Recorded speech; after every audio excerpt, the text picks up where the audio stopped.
નમસ્કાર ખેડૂત મિત્રો, આજના આ વિડીયોમાં જીરુના ભાવ માર્ચ મહિનાના અંતમાં કેવા રહેશે, ભાવમાં સુધારો થશે કે નહીં અને આજના બધા જ માર્કેટયાર્ડના જીરુના તાજા ભાવને લઈને વિડીયોમાં વાત કરીશું।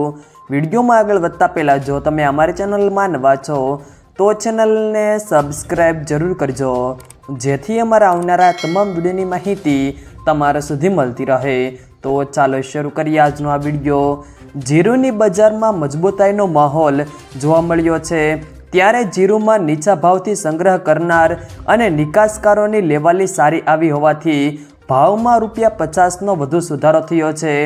જીરુની આવકો 90થી 95,000 બોરી આસપાસ જોવા મળી રહી છે। રાજસ્થાનના જીરુની હજી જોઈએ એટલી આવક નથી।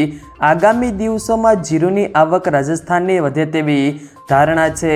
જીરુના વેપારીઓ કહે છે કે વર્તમાન સંજોગોમાં જીરુની બજારમાં ખાસ કોઈ મોટી મંદી દેખાતી નથી અને માર્ચ એન્ડિંગ પહેલાં બજારમાં લેવાલી સારી છે, કારણ કે રમઝાન મહિનો હવે 10 દિવસ બાદ પૂરો થવાનો હોવાથી નિકાસકારોની પૂછપરછ અને થોડા વેપારો પણ થયા છે।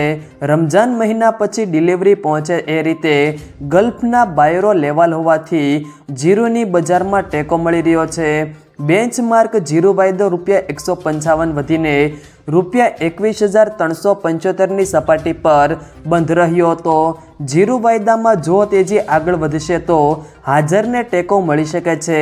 જીરુ વાયદો 20મીએ એક્સપાયર થઈ રહ્યો છે, પરિણામે 2 દિવસ હજી બજારમાં બેતરફી ચાલ જોવા મળે તેવી સંભાવના દેખાઈ રહી છે।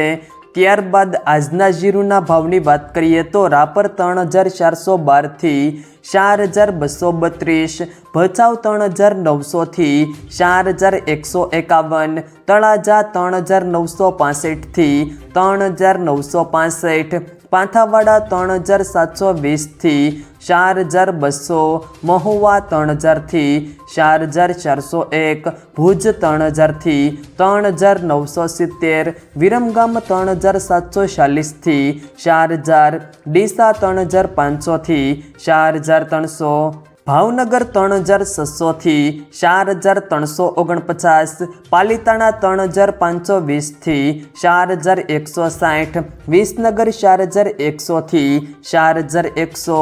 જો મિત્રો વિડીયો પસંદ આવ્યો હોય તો વિડીયોને લાઈક કરો, તમારા મિત્રો સાથે શેર કરો અને જો તમે અમારી ચેનલમાં નવા છો તો ચેનલને સબસ્ક્રાઈબ જરૂર કરજો, જેથી અમારા આવનારા તમામ વિડીયોની માહિતી તમારા સુધી મળતી રહે।